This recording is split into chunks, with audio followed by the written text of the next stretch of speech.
Hello, this is Martha McCarthy. I'm principal at Mojave Vista Elementary School in the Victor Elementary School District. This is my 20th year as a principal. I was principal on the other side of the freeway for 10 years, and then I'm presently the 10th year here at Mojave Vista School. We have over 1,100 students, 45 teachers, and 25 classified employees. Before we had the position of a SAM, it was Martha, or any principal, taking full responsibility for so many areas of our school. Martha spent her time on the weekends and until midnight working on clerical paperwork. I know the traditional role for a principal a lot of times is not only the instructional side, but it's also the administrative side. The principal and the secretary had to spend their time working on budget issues, purchasing, discipline. Their lives were literally spent on the campus, Monday through Friday, working long hours, evenings, weekends, taking work home, holidays. And she literally would be making phone calls at midnight if she could. I mean, she would be working on tons and tons of paperwork. She would work until she was, we'd almost have to send her home because she was so, she would get so run down and sick and get close to pneumonia. I had a family, 4 kids, and I wanted to make sure that my priorities were clear and my focus was clear. And so we started the training initially with the Breakthrough Coach training that was offered to us as new principals. And the theme was how to work less, play more, and still get the job done in a normal school week. So I latched onto that, so did Martha, and that's where the work began about 8 years ago. The breakthrough theory allowed her to, it validated and allowed her to realize that she doesn't have to take things home. And as the idea was presented, obviously I thought if I could get better at my job, if I could become a stronger instructional leader, if I could get into those classrooms more, then absolutely I wanted that, because again, the most important part of my job, the place that I enjoy being most in, is in the classroom. Martha's always led the charge in this, and she's been the one that we've aspired to model after. She's one who took it on full bore and recognized her role early on as an instructional leader. And by managing her time and focusing on what matters most, she was able to increase her office time, but increase her time in the classrooms, increase her role take on the role of an instructional leader. Once we got the position of a SAM, what I noticed was it allowed the principal to actually have time to go into the classrooms, see what's going on, talk to the kids.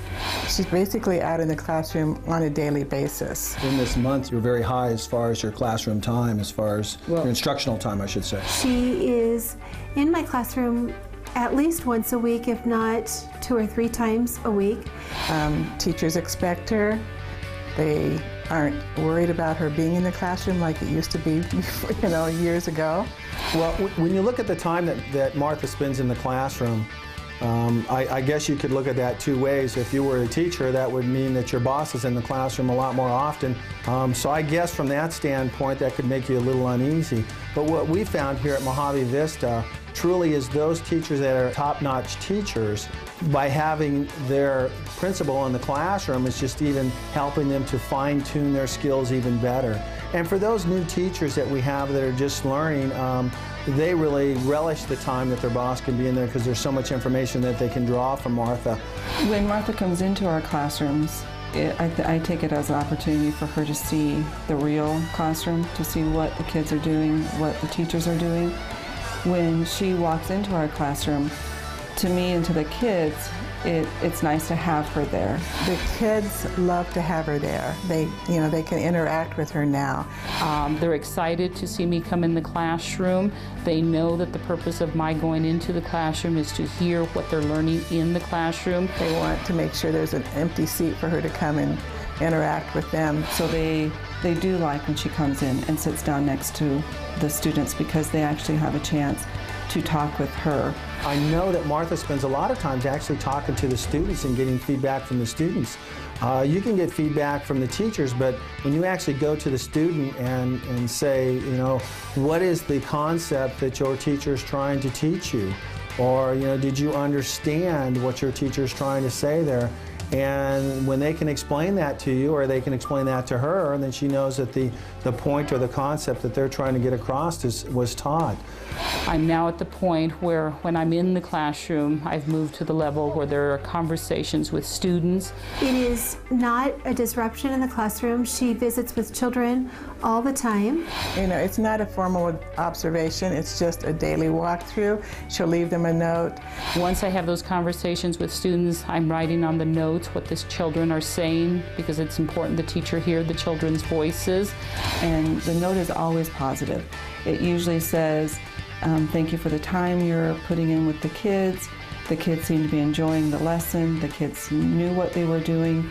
I provide feedback in terms of, presently I'm picking up some data in terms of Standards Plus driven curriculum.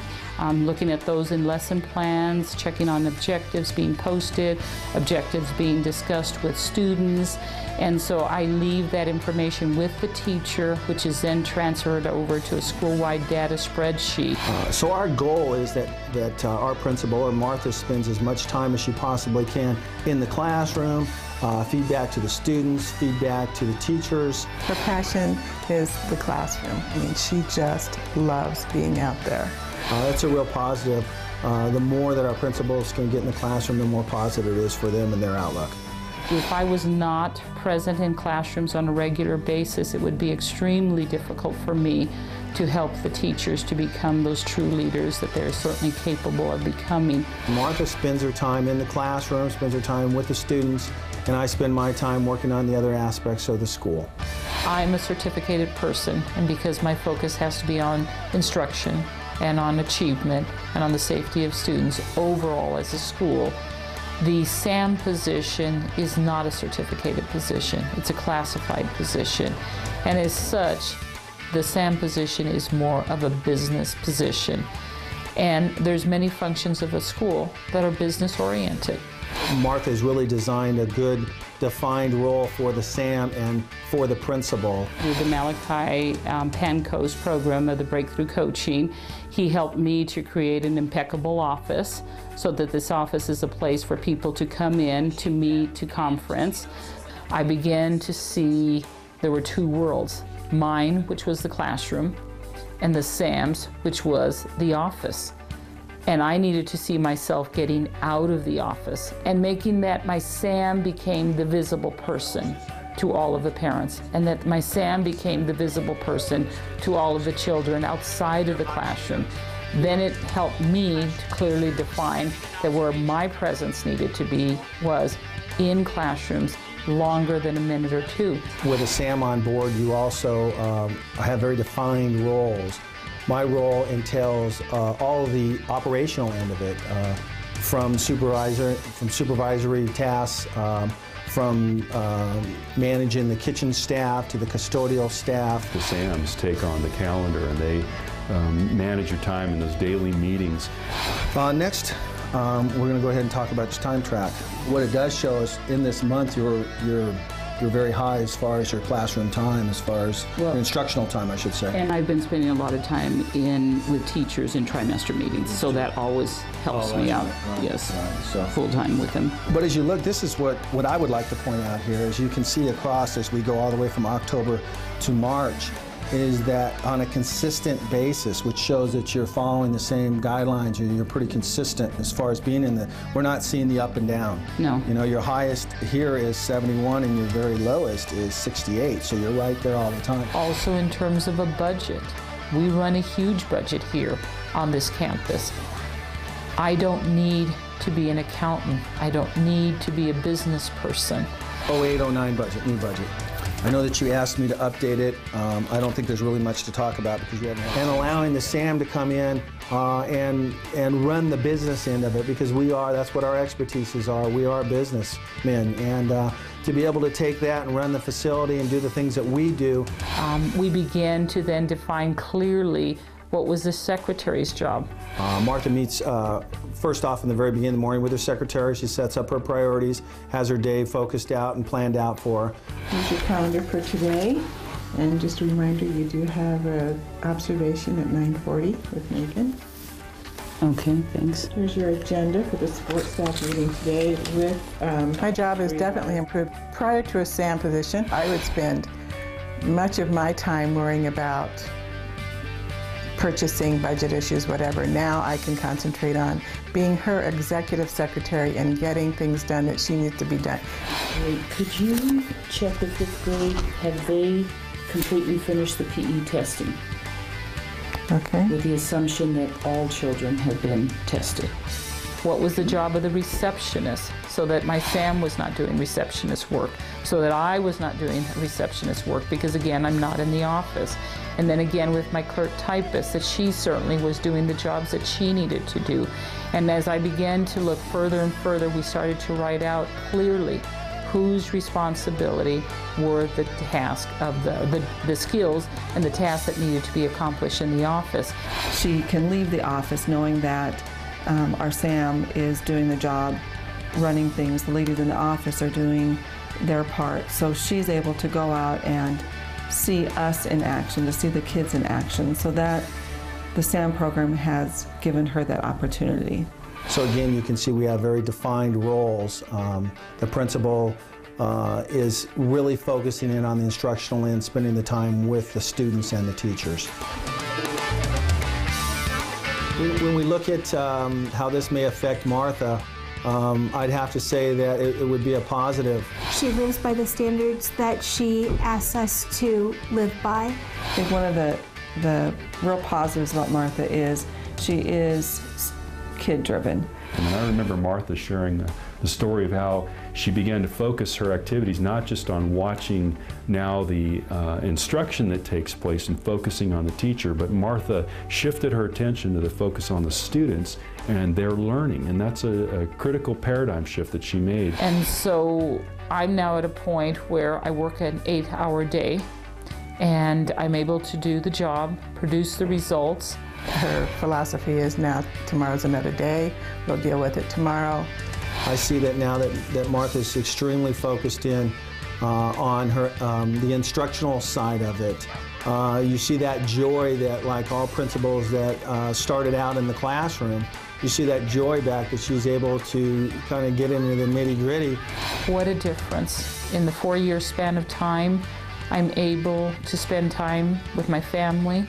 Life is different. I didn't know that there was this other part which was about taking care of myself. I've come to recognize if I can take care of myself and be a model for others in terms of a balanced life, then hopefully others too can balance their lives. I mean, I've heard Martha's spoken to other principals on our own staff, and she said how it's impacted her health and her personal life and her professional life. Because once our lives are balanced and we're taking care of our personal needs first, then we're in a better position to help out the students on campus. Her strength is she knows what's going on at Mojave Vista. She knows what the kids are doing in the classrooms. She knows what the teachers are doing. And Martha has been able to focus on those kids, having those one-on-one conversations, listening to them, hearing their voices, to in turn coordinate staff development and help teachers grow to the next level so they can be competent at meeting the needs of the kids, ensuring that learning occurs, and ensuring that the voice of the student is heard. Originally, when I went into this job, I thought that I had the greatest impact on the children.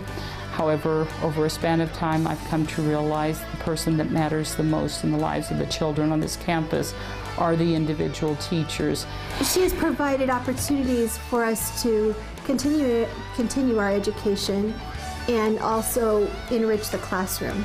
And as I look over a span of time, I see the growth that the teachers have made, the support they provide to one another, the relationships that they're building with the teacher, which has created less discipline problems on our campus. One of the things that Martha wanted to try to encourage more kids to participate in this leadership activity, this leadership group. And so now our children certainly have a lot more manners. I think as the character counts gets into our environment, as it just kind of intertwines with the way we do things here, I think that's really going to benefit us. And I see the parents are even actually starting to talk some of the language of it too, so that's going to help out too. And then you got the emails, the feedback from the teachers from last Wednesday's staff meeting, very positive in terms of our discipline plan for next year, going to site council approval, minimal concerns, so they're on board, which is great. Right. I think we're in the right direction there. They're courteous, they're respectful overall, because we're all talking the same language. We used to do it after school, and we had a small number, and the reason we had a small number was because so many students did not have transportation after school. And Martha felt that it was so important to include as many students as we could into this group. She provided time to have our meetings during the class, during the school time. And by doing that, the leadership committee, or the leadership group, grew from like 12 kids to 32. We have students involved in many of our committees, in particular our character counts. There was a case last year where several kids were afraid that they were missing out on class time while they were at the leadership meetings. And so they were afraid that they couldn't be in two places at one time, and if they were at the meetings for the leadership committee, then they were missing out on the school. So what Martha felt, it was very important that we have a sit down and just talk casually with the kids to let them know that she supported them, that this was her vision, that she wanted the kids to be involved in a leadership position, even if it meant leaving the classroom for a certain number of minutes, every other week. We have student representatives. One of the things that they had requested last year is they didn't want traditional honor roll assemblies. We listened to their voices, and we changed that format so that just recently we had a magic show for them, because they said, you can give us the certificates later, let us have some entertainment in the cafeteria. And so I think by doing that, the students saw that they had support behind them. I think it allowed them to see that it wasn't just them having to make a decision, that there were these adults that were encouraging this. The school isn't just to get good grades. Our job is to try to prepare them so that they can be successful in any opportunity that comes their way once they leave school. To Martha, having the students involved in any leadership role is extremely important to her, because that's just part of the real world. Our children are doing a lot more collaboration. They work in teams.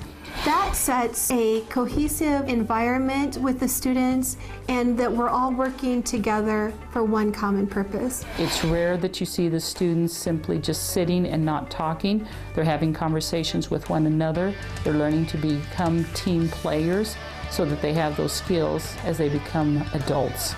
So anytime there's a chance to let the kids do morning announcements, participate in running things at the school level, then she encourages the kids to do that, and the teachers to allow the kids to do that. Our school is large, so with 45 teachers, we've decided that it's most effective to only impact 7 or 8 teachers in a meeting.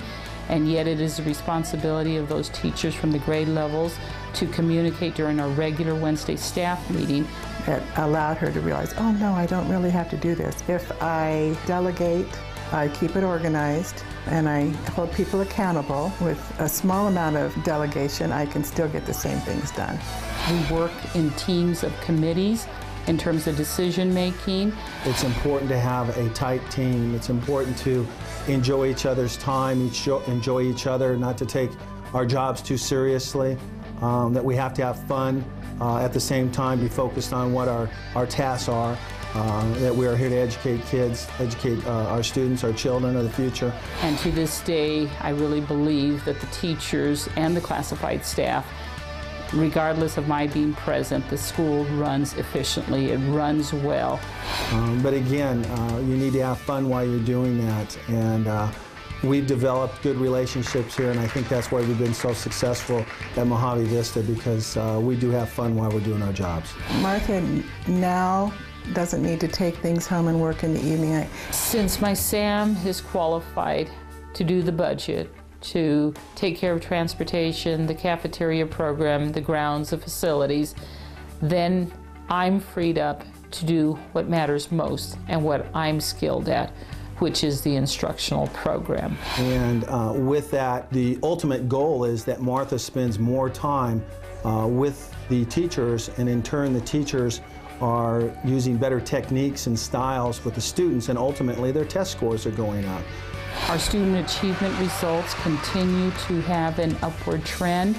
What we are seeing is we are increasing every year on a regular basis, an increase in our second language learner population. Also, our poverty population is increasing, while at the same time our academic student achievement results are increasing. And that's all as a result of her being an instructional leader and taking the focus off all the other tasks and things that vie for our time as leaders. And really have those defined roles so that the principal can really focus in on the student and the teacher. There's no doubt, and we've seen it here in our district, that the student scores do rise, so we know that it is working as far as having the principal and SAM concept. She did an outstanding job. You did an outstanding job in supporting her as a teacher so that she could continue to teach. So I thank you as students.